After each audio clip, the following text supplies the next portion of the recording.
Bem-vindos ao Domingo Desportivo. Depois de 2 jogos a vencer, o Nacional empatou em casa do Estoril a 1 golo. É o terceiro empate da temporada no campeonato. Na recepção do Estoril ao Nacional da Madeira para a 12ª jornada do campeonato, foi a equipa da casa a começar melhor. Gerson arrancou pela esquerda e deixou a bola em Bonatini, que falhou a baliza madeirense por centímetros. Na resposta, Salvador Agra, depois de um trabalho delicioso, a rematar à trave e a deixar calafrios a Fabiano Soares. Aos 35 minutos de jogo, combinação no ataque canarinho, Dieguinho na cara de Rui Silva não conseguiu atirar à baliza. Um lance que motivou protestos do banco do Estoril. A abrir a segunda parte, contra-ataque da equipa da casa, com Dieguinho de novo a cheirar o golo, valeu o corte providencial de Sequeira. Aos 54 minutos, Chiesek embrulha-se com Ioane Tavares, deixa escapar a bola e Salvador Agra na sobra a inaugurar o marcador. O extremo português a receber de braços abertos a oferta da defesa canarinha e a dar vantagem aos visitantes. O Nacional procurava dobrar o marcador com Willian a obrigar Chiesek a grande intervenção. Com pouco mais de meia hora da segunda parte, a equipa de Manuel Machado procurava explorar o contra-ataque, Salvador Agra muito perto do 2-0 e a deixar Fabiano Soares naturalmente preocupado. O Estoril tentava fazer pela vida, mas faltava quem desse um empurrãozinho para o golo.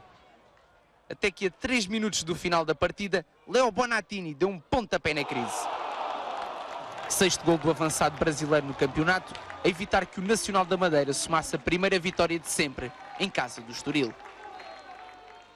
O Estoril a perder, jogando em casa, apostou, criou algum volume de jogo no último terço, que fomos resolvendo. O Rui não fez grandes defesas, mas tantas vezes veio o Cântaro, não é? Que num belo gesto técnico, o jogo que foi Bonatini, fez um belíssimo gol que acaba por dar o tal equilíbrio no marcador, que de alguma maneira traduz o equilíbrio no desempenho das duas equipas.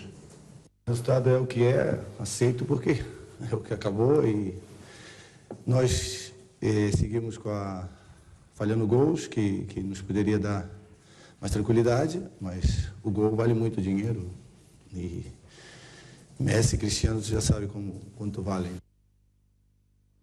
Quase 4 meses depois, a União voltou às vitórias e no estádio da Ribeira Brava, a equipa madeirense venceu o Tondela por 2-0. Num jogo de aflitos, entrou melhor o Lanterna Vermelha. Cruzamento, remate de Otozu e por pouco não surpreendeu André Moreira. Na resposta, Breitner serviu Cádiz. Cláudio Ramos defendeu o remate do avançado do União. No lance seguinte, o venezuelano de 20 anos ficou a poucos centímetros de inaugurar o marcador. O jogo estava pouco interessante até que, a 3 minutos do intervalo, Breitner descobriu Danilo Dias no segundo poste, execução perfeita para colocar o União em vantagem. O segundo tempo começou com nova ameaça do União. O guarda-redes do Tondela desviou para canto o remate de Hamilton.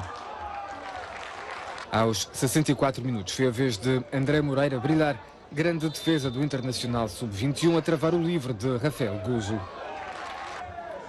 Na resposta, Danilo Dias serviu Cádiz para o segundo da equipa madeirense. Até ao apito final, o Tondela ainda tentou reduzir. Primeiro, Romário Baldé acertou na trave.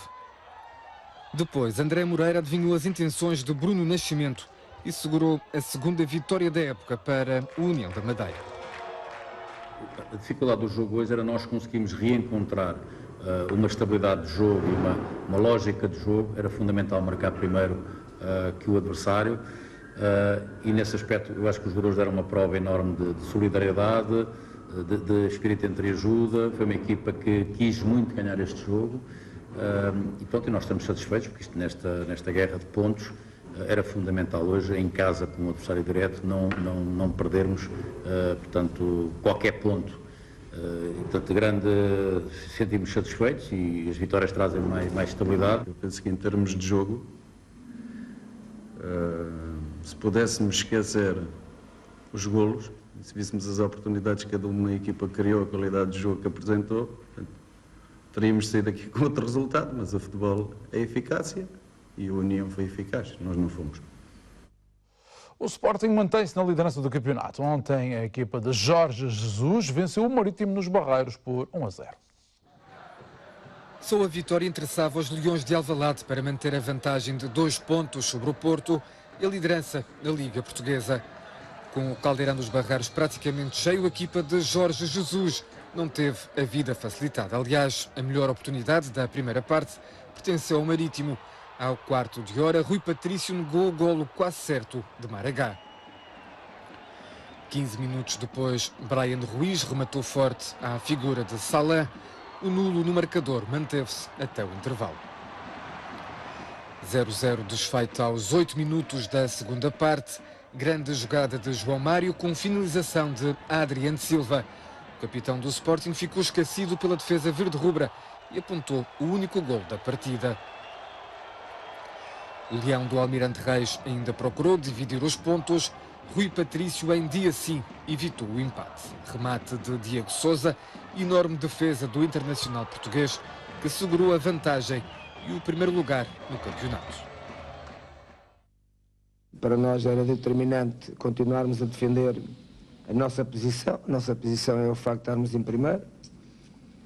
Não esperávamos nesta altura, esperávamos que andarmos atrás daqueles que são bicampeões e daqueles que normalmente são campeões em Portugal, e nós queríamos intermeter-nos entre eles. Neste momento somos nós que estamos à frente e temos que tentar defender essa posição, jogo a jogo, com muita qualidade defensiva, que foi o que fizemos hoje. Os jogadores hoje darão uma resposta cabal daquilo que é ou que foi noticiado por alguns órgãos de comunicação social aqui da região, que tentaram passar uma mensagem enganosa e de forma errada, mas não podemos limitar nem condicionar a mala intencionalidade de algumas pessoas, e a resposta ficou dada em campo daquilo que foi a resposta dos atletas, em termos de jogo, em termos de qualidade, em termos de empenho, em termos de abordagem ao mesmo. E eu acho que aqui fica o registro de o que esta equipa é capaz de fazer. Ora, amanhã a equipa do Marítimo está de regresso ao trabalho, com o Ivo Vieira no comando, para preparar a deslocação à cidade de berço com o Vitória de Guimarães. O treino é às 10 da manhã em Santo António. E no final do jogo, e quando nada fazia prever, Bruno Carvalho quis falar aos jornalistas para dedicar a vitória do Sporting a Carlos Pereira. Na resposta, o presidente do Marítimo usou da ironia para recordar o que o presidente do Sporting é um entendido em bolas de Berlim.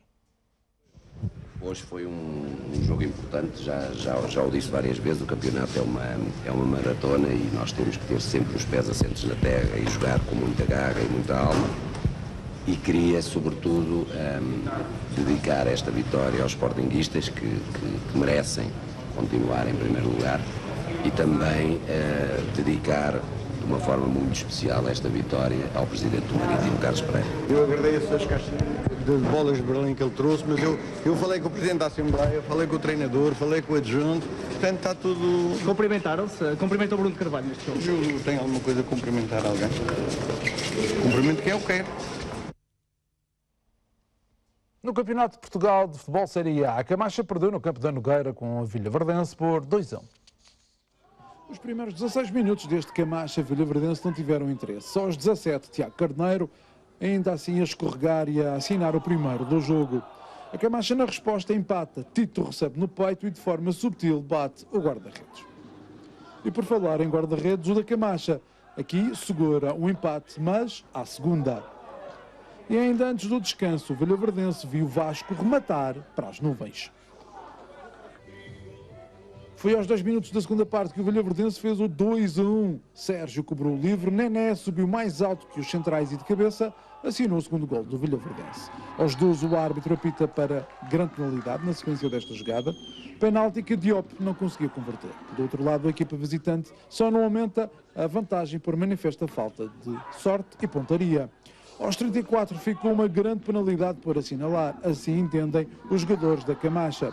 O árbitro não teve a mesma interpretação e deixou jogar. O Vilhaverdense, depois de ter derrotado o Marítimo B, fez o mesmo com a Camacha, mas por 2-1. O Marítimo B empatou a 0 com o Pedras Salgadas, num jogo marcado pelo regresso de Lugero Castro ao comando técnico da equipa madeirense. No regresso de Lugero Castro à cadeira de treinador do Marítimo B para ocupar o lugar deixado vago por Luís Olim, quem entrou melhor no encontro foi o Pedras Salgadas. Primeira oportunidade para Diaby, que tirou mal as medidas à baliza verde-rubra. Perto do quarto de hora, Mané até acertou no alvo, mas do lado errado. À meia hora de jogo, Clever, de bola parada, testou os reflexos do guarda-redes Edgar. A fechar a primeira parte, Filipe Oliveira mostrou que a falta de pontaria não era exclusivo do Pedras Salgadas. 0-0 em tempo de descanso. Segunda parte, o Marítimo B esteve melhor. Marcos tenta o chapéu a Nuno. O guarda-redes do Pedras Salgadas estava atento e não se deixou enganar. Pouco depois, novo duelo entre Marcos e Nuno voltou a levar a melhor o guarda-redes. Melhor oportunidade do encontro pertenceu mesmo ao Pedras Salgadas, com Edgar fora do lance. Mané errou o alvo. 0-0, resultado final. Desde sempre ligado ao Marítimo, Luís Olim é um treinador da nova geração. Numa entrevista que gravamos antecipadamente para este programa, abordou a nova etapa na carreira. Dias depois de falar à RTP, já viveu um novo episódio na vida de treinador. Passou de principal a adjunto na equipa B. Durou 2 jogos apenas a carreira de treinador principal na equipa B de Luís Olim. A quando da gravação desta entrevista, era ainda o principal responsável pela equipa. O agora treinador diz que a visão do futebol é diferente quando era jogador. Há novas perspectivas a forma de olhar para o jogo, a análise daquilo que é feito. Apesar de sempre ter tido alguma preocupação de ver as coisas de um ponto de vista coletivo, há sempre uma tendência maior enquanto jogadores de vermos as coisas mais do ponto de vista individual e olharmos mais à nossa volta. É mais complicado, é mais difícil ter que analisar todo um conjunto de situações mais globais, de coordenação entre os vários elementos, que são coisas que enquanto jogador nos preocupamos pouco às vezes. A pressão do resultado é maior no papel de treinador, mas Luís Olim até tem uma leitura de alguma forma diferente e coloca o dedo na ferida. Enquanto jogadores essa pressão também existe, só que existe uma diferença que eu penso tem a ver com uma questão cultural que é incutida nos jogadores desde muito cedo, e se calhar na sociedade em geral, se bem que não o posso afirmar com grande fundamento, que é quando as coisas não correm bem no coletivo, nós sacudirmos um pouco a água do capote, pensando que os outros é que erraram, nós até fizemos o nosso e os outros é que estiveram mal. E isso existe um pouco nos jogadores de futebol. É mais fácil quando fazemos a análise de como existem mais elementos a quem responsabilizar, nós aliviarmos um pouco essa pressão. Enquanto treinadores isso não existe, nós temos que assumir a responsabilidade integral da situação, porque somos os responsáveis pelas opções estratégicas, pelas opções dos elementos que participam no jogo, com o treino que permite ou não uma evolução e um desenvolvimento de qualidade do jogo que pretendemos que aconteça ao fim de semana. Nesta entrevista, ainda como treinador principal, Luís Olim dizia que tem horizontes abertos a várias possibilidades. Desde muito cedo se sentiu atraído pela área técnica e até parecia que estava a adivinhar, pois disse não ter problemas em ser adjunto ao principal. Já até quando comecei como jogador nunca pus as coisas demasiado estanques, sempre quis ter os horizontes abertos a várias possibilidades e continua a acontecer isso. Eu, desde que estou no futebol, desde muito novo, ainda nas camadas jovens, sempre me senti algo atraído por esta área do treino e pela área técnica. No entanto, nunca pensei que fosse estar nesta situação tão cedo. Nem tão pouco ponho como exigência ser treinador principal ou treinador adjunto. Alguém pode haver pessoas a considerarem alguma falta de ambição se disser que não me importaria de ser treinador adjunto, porque na realidade não é para mim fundamental qual é exatamente a função específica.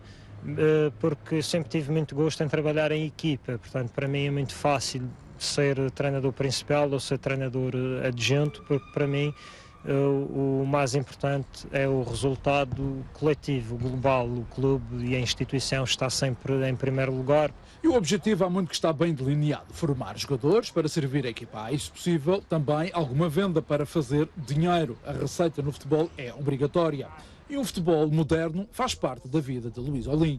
Temos que fazer um trabalho exaustivo ao nível do estudo da nossa equipa, do adversário, dos nossos jogadores enquanto indivíduos, porque a evolução dele também passa pela evolução individual, não só no panorama coletivo. Há coisas que eles têm que melhorar individualmente para que elas surjam depois no coletivo.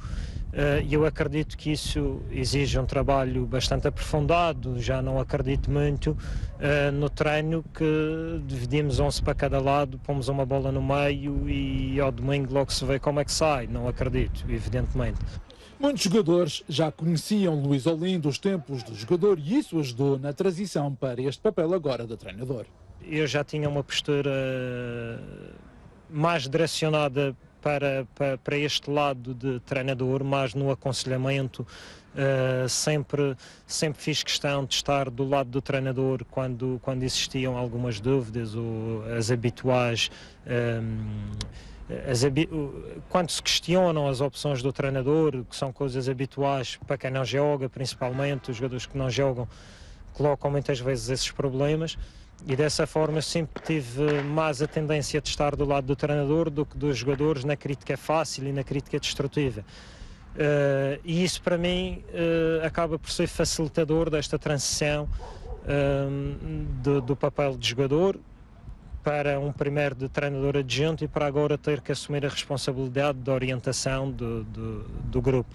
Luís Olim, desde sempre ligado ao Marítimo, a dar os primeiros passos na carreira de treinador. Em apenas 2 jornadas já viveu uma chicotada, mas vai permanecer na equipa B, voltando à condição de adjunto.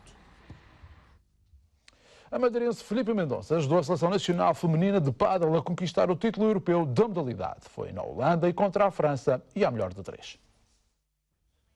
A madeirense Filipe Mendonça é campeã europeia de pádel. A seleção feminina conquistou hoje o campeonato da Europa na Holanda ao bater a França na final à melhor de 3. Filipe Mendonça confessa que Portugal era favorito. Campeonato da Europa, nós o ano passado fizemos um campeonato do mundo espetacular. Ficámos em terceiro lugar, atrás da Espanha e da Argentina. O campeonato da Europa não conta com a presença da Espanha, que à partida seria a seleção favorita, mas que existem sempre algumas guerras burocráticas ou políticas entre federações. E então tínhamos a noção que seria um campeonato que seríamos favoritas e que estamos com a nossa seleção mais forte. Mas tínhamos obviamente que provar dentro do campo esse favoritismo e conseguimos ao longo de todo o torneio. A madeirense junta o título nacional que conquistou o europeu e diz que Portugal comprovou o valor do pádel. Temos um nível de pádel neste momento que é logo a seguir à Espanha, que é o melhor da Europa. Um nível elevado europeu, mas comparado com outros países. Nós temos muitos anos atrás, em relação à Espanha e à Argentina, que são as duas potências do pádel a nível mundial. Já tem esta modalidade, já é uma modalidade que está totalmente construída e estruturada nesses países. Em Portugal tem muito menos anos, mas nos poucos anos que tem nós temos evoluído e tem aumentado o número de praticantes e mesmo em termos de escola e de planeamento e organização da modalidade, acho que parece-me a mim que está no bom caminho. Temos infelizmente uma guerra que ainda decorre entre a Federação Portuguesa de Ténis e a de Pádel. E que é urgente, na minha opinião, é fundamental que se resolva o quanto antes. Os reparos da madeirense Filipe Mendonça, que fez equipa com Catarina Nogueira, Cátia Rodrigues, Leninha Medeiros, Filipe Caldeira, Joana Brites e Tânia Couto. Tiago Silva obteve o 8º lugar na 34ª Maratona Internacional de Macau, numa prova que contou com a participação de 8.000 atletas. O atleta da ADRAP teve a companhia de Luís Oliveira e Miguel Quaresma, trio da comitiva portuguesa que participa nos Jogos da Lusofonia. Esta foi uma prova que a organização convidou atletas portuguesas, ou portugueses, através da federação. A prova foi ganha por um ucraniano, com 2 horas, 14 minutos e 44 segundos. E até ao 7º lugar foram só atletas canianos a terminar. Ora, Tiago Silva foi 8º e outro atleta português foi 9º. É um percurso que a nível de tempos não dá para marcas porque é muito duro, com muitos desníveis e vento. E mesmo o próprio ar é mais pesado do que os atletas estão habituados, disse Tiago Silva à RTP no contacto que estabelecemos ainda esta tarde com o atleta. Marco Silva e Lúcia Franco venceram hoje o primeiro trail da Calheta na distância de 25 km, de acordo com os atletas. Foi uma prova dura e tecnicamente desafiante. O percurso era considerado de dificuldade média a elevada, sempre no concelho da Calheta. A prova principal dos 25 km tinha um desnível positivo de 1.645 metros. Nela inscreveram-se 162 atletas. Marco Silva concluiu-a em 2 horas, 35 minutos e 59 segundos. A prova ao início correu bem. Eu ontem também fiz o meio quilómetro vertical, estava um bocadinho desgastado, mas depois tive dores de barriga, tive que parar 2 vezes para ir à casa de banho. Nunca pensei conseguir chegar ao primeiro lugar, cheguei a andar em 8º. Depois foi sempre ir focando na camisola que vinha à frente, tentar ir buscar, e apanhei, passei o segundo aqui mesmo à entrada do estádio e consegui chegar em primeiro, mas nunca pensei chegar, depois de ter que parar 2 vezes.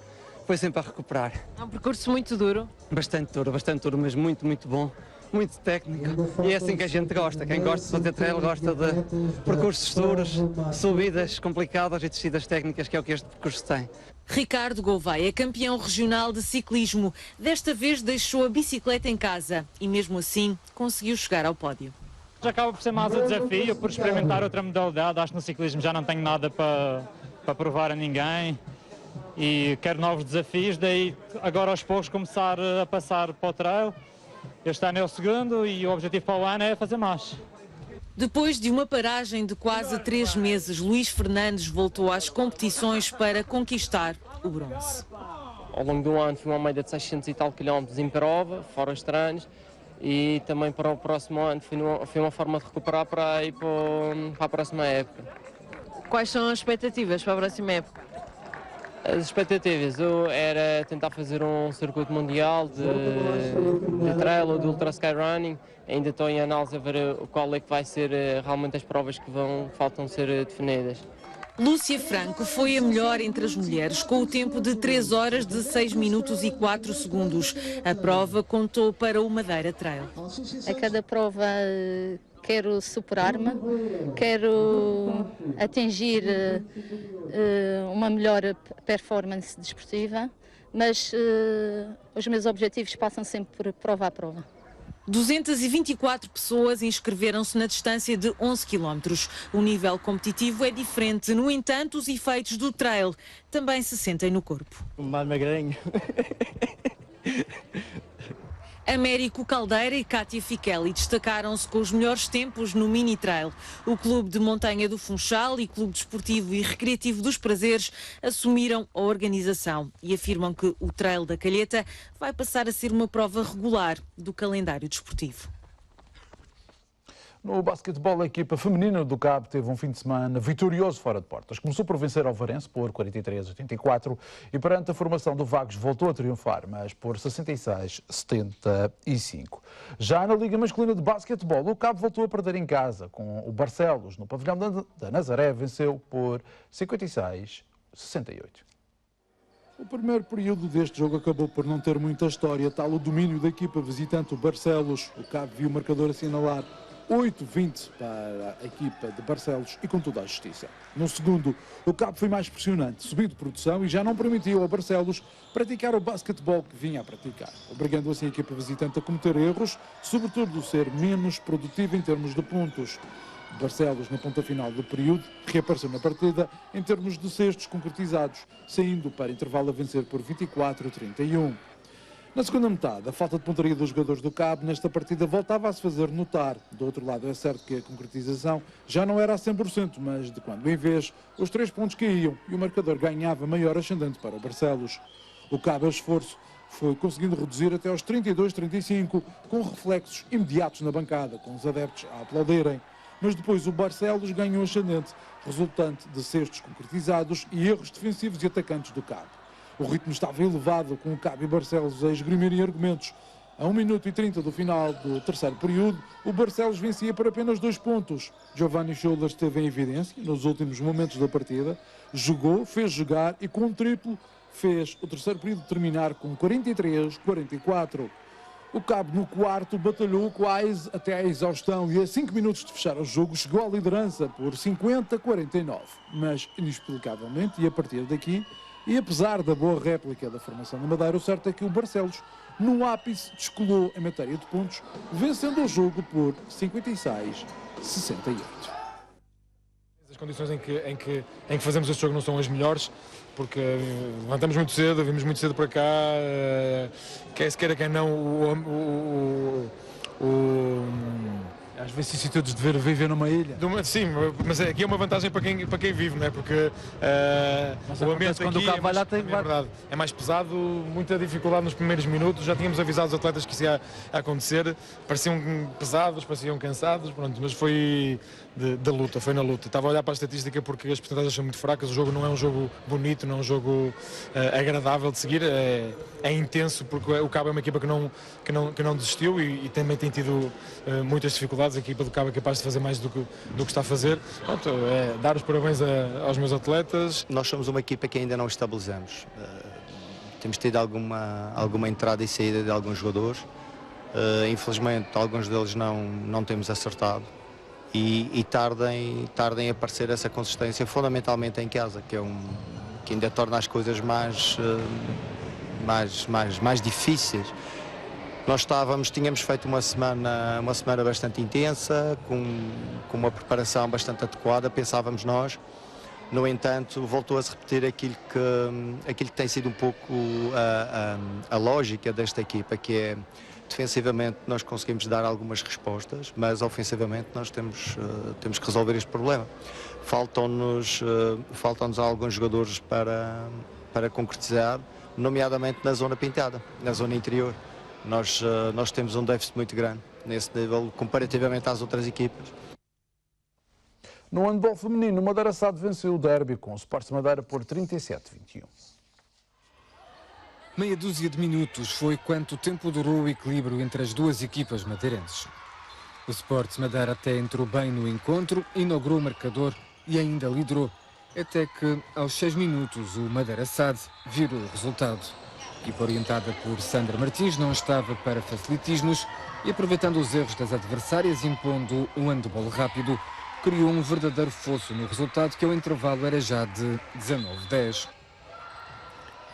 Na segunda parte, nada de novo, o Sports Madeira continuava muito exposto ao contra-ataque, deixando à vontade a SAD, que acabou por ter apenas de gerir a vantagem. Vantagem mais que confortável, vitória por 37-21, pouco habitual num derby.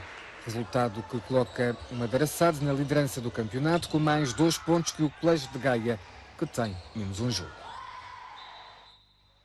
Na segunda divisão masculina de handball, o Marítimo ganhou frente ao Porto B por 27-28 e este domingo, em casa do Sampaio de Oleiros, perdeu por 25-24. O Marítimo, treinado por Paulo Vieira, que tem tido algumas contrariedades como lesões graves, mesmo assim o objetivo continua a ser manutenção e formação de jogadores.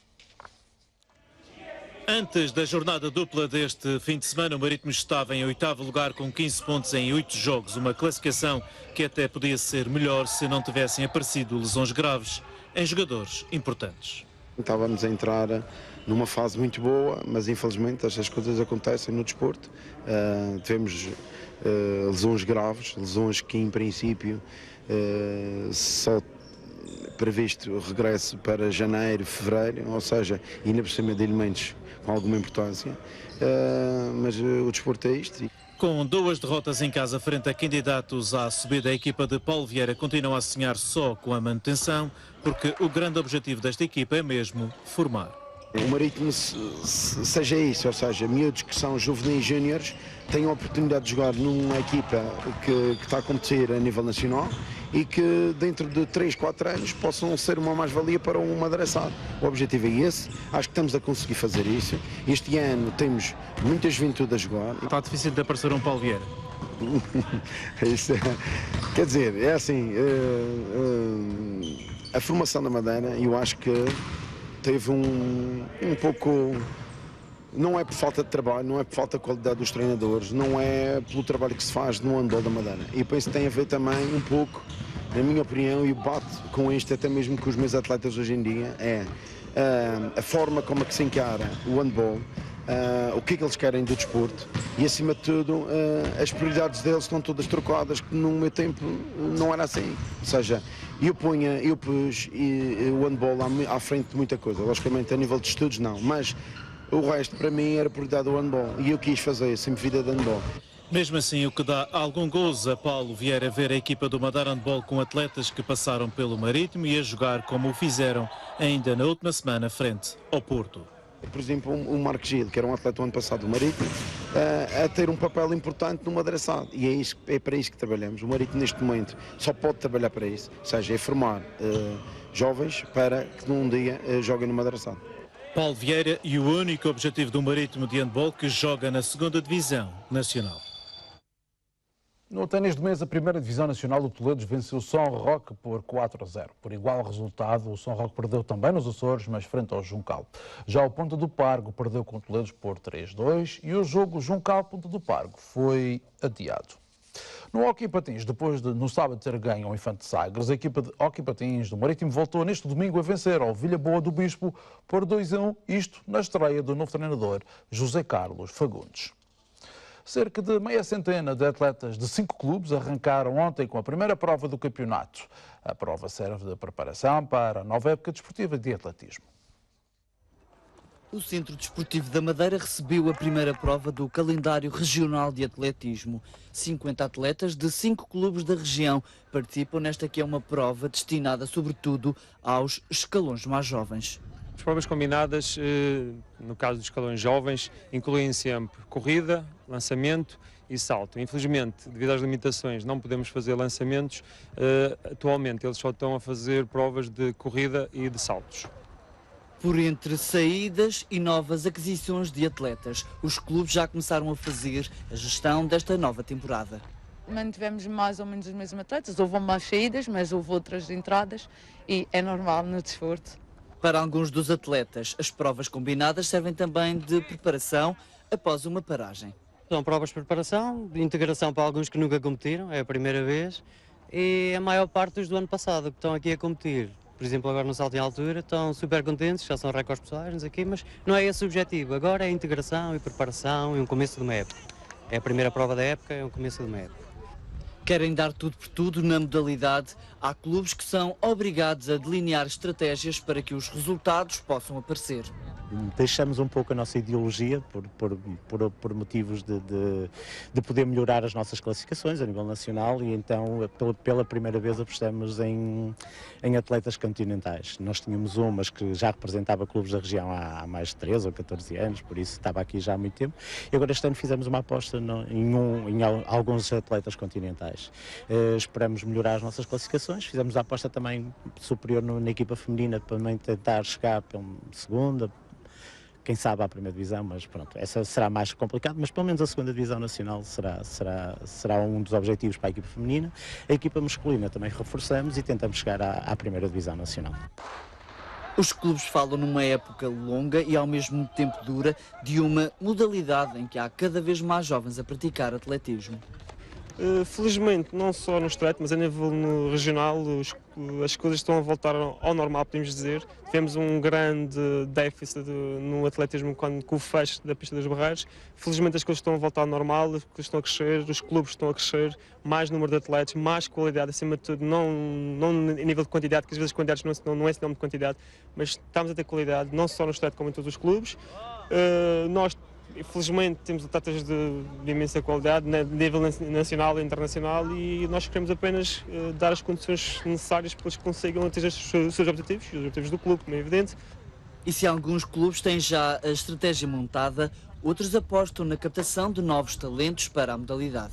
A grande parte dos atletas que eu treino hoje em dia provém exatamente de um trabalho que foi feito dentro das próprias escolas, em que eu me deslocava e dava treino dentro das próprias escolas, e eles ainda se mantêm aqui hoje. Portanto, é isso que se pensa fazer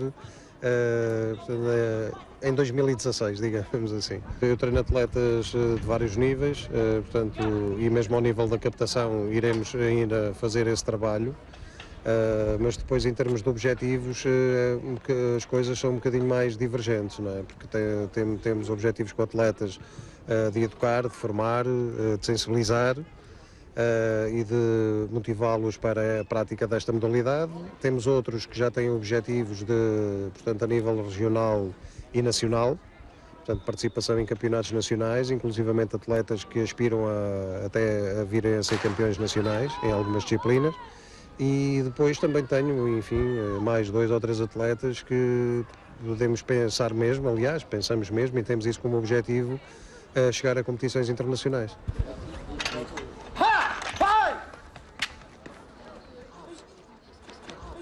O torneio de provas múltiplas abre assim a época de pista para os mais novos, em que todos esperam uma temporada com resultados positivos.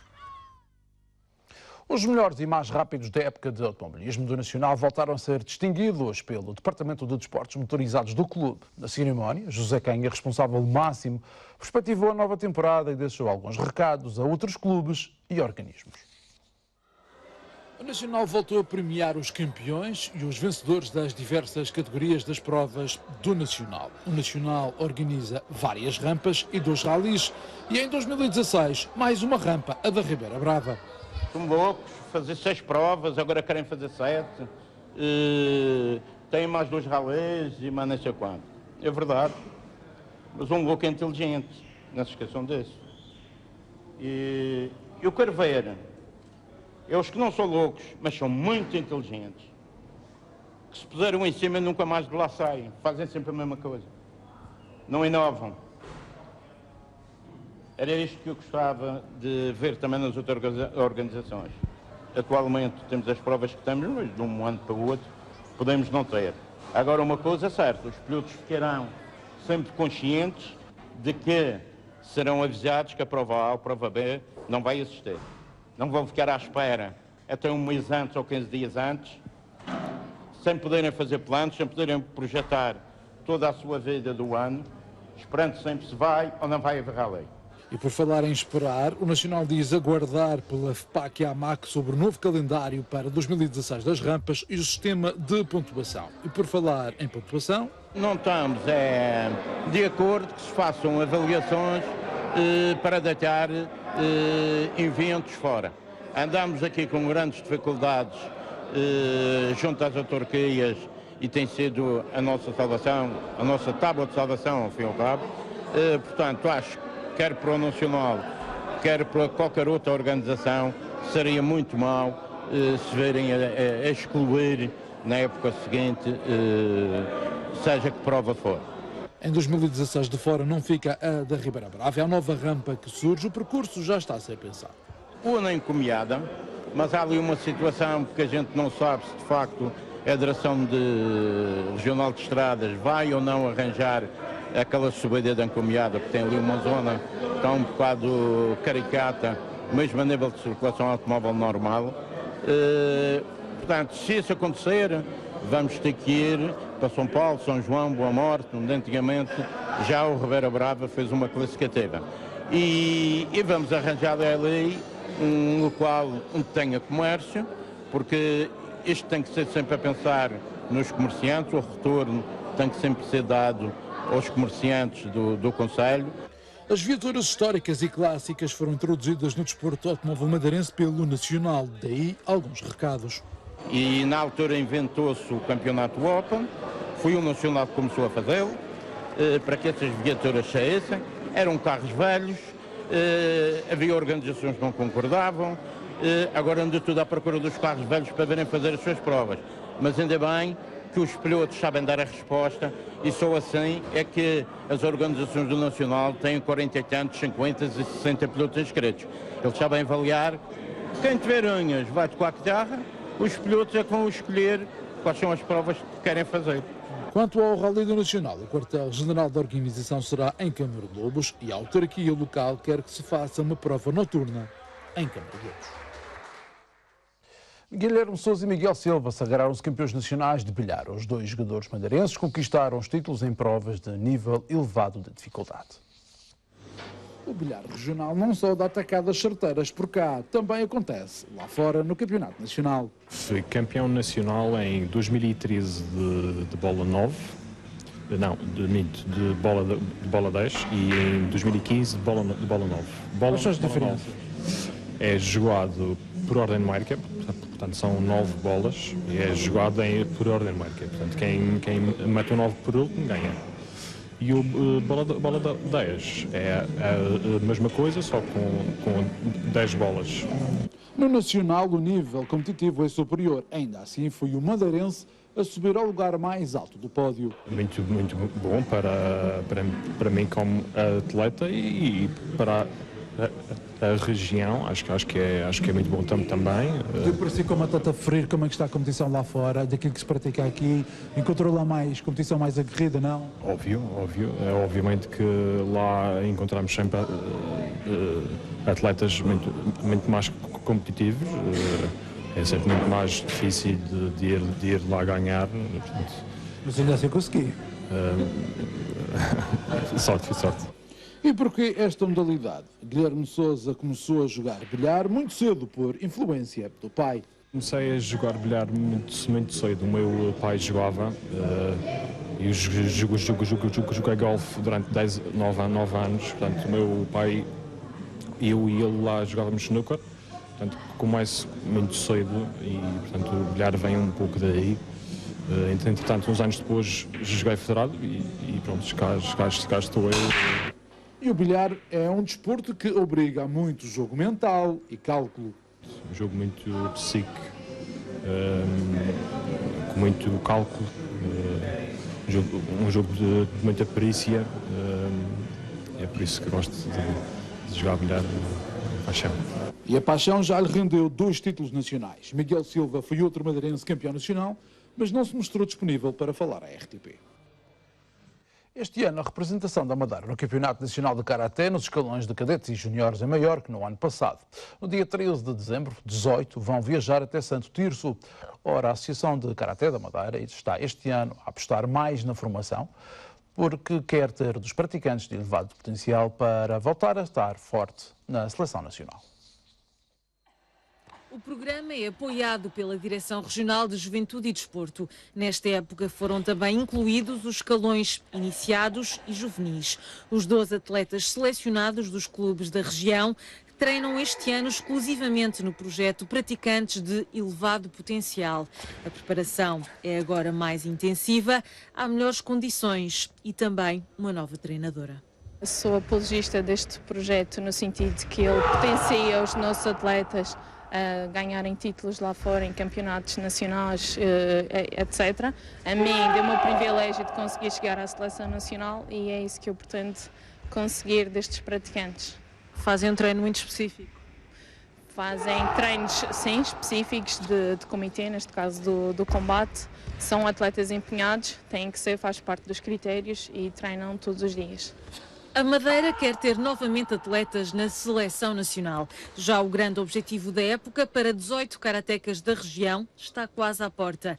No dia 13 de dezembro, os escalões cadetes e júniores vão mostrar em Santo Tirso o que valem no todo nacional.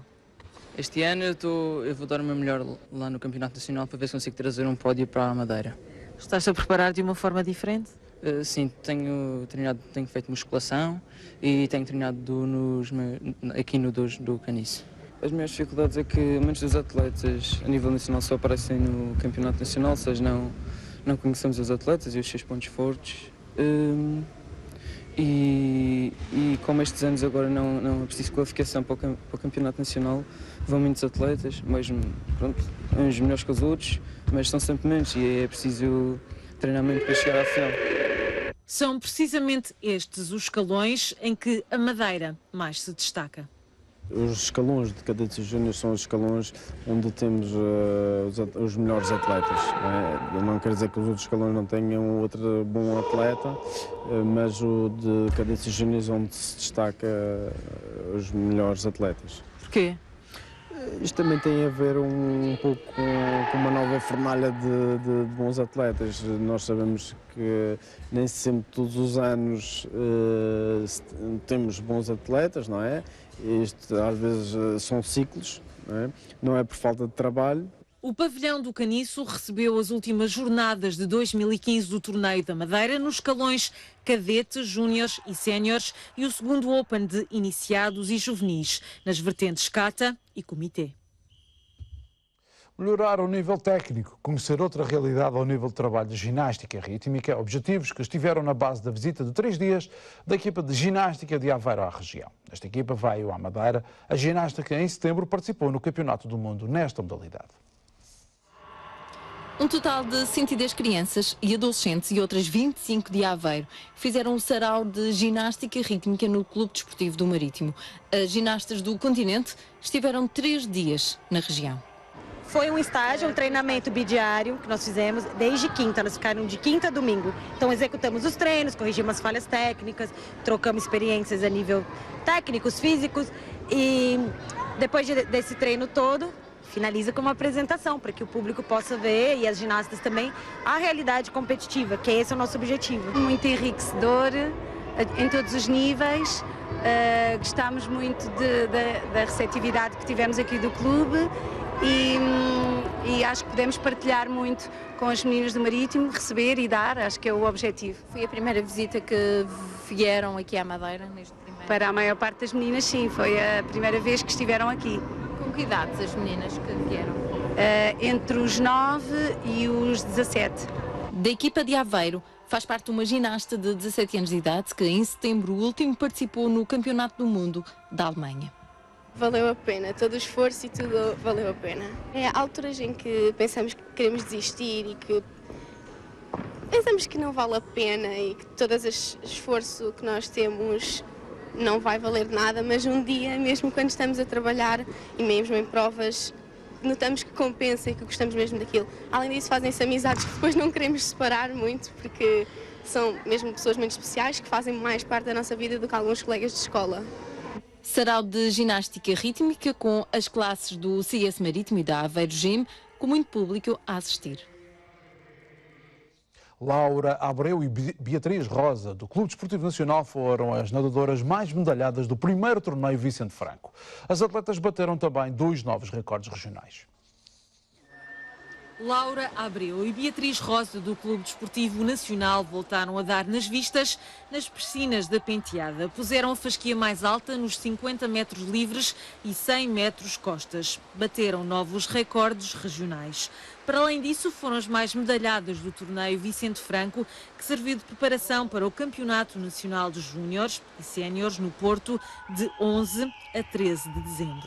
Dá sempre aquele incentivo, porque nós aqui fazer provas boas aqui acho que levanta a nossa autoestima para quando chegarmos lá correrem bem as provas. Eu tenho sempre expectativas muito altas para os nacionais, mas depois lá às vezes acontecem percalços que nem sempre são bons, mas estou sempre positiva para nacionais. O que é que falha?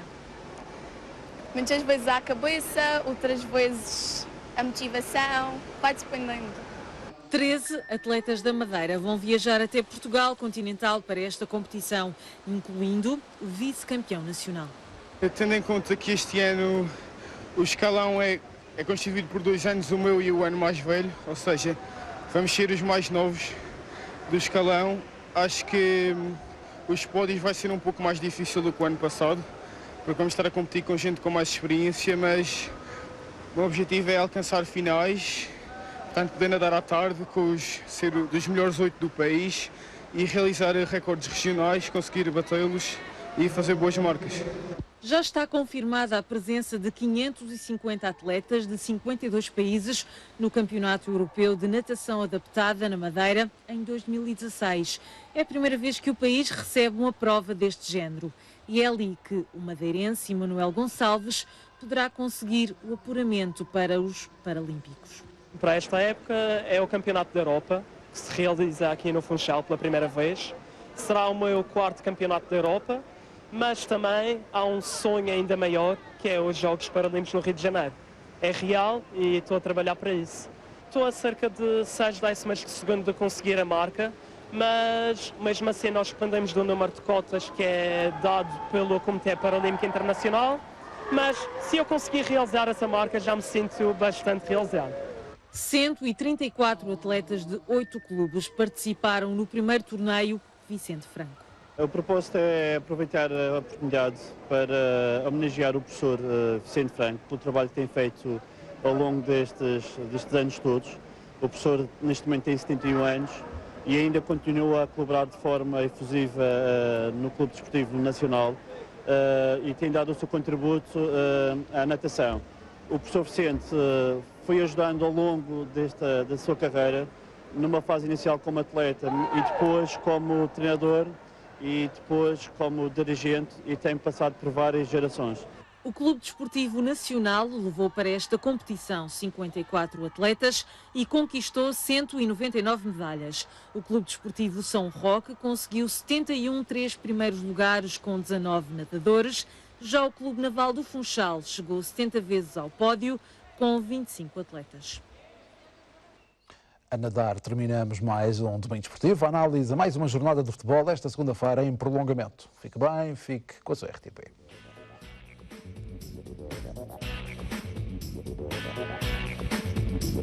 Thank you.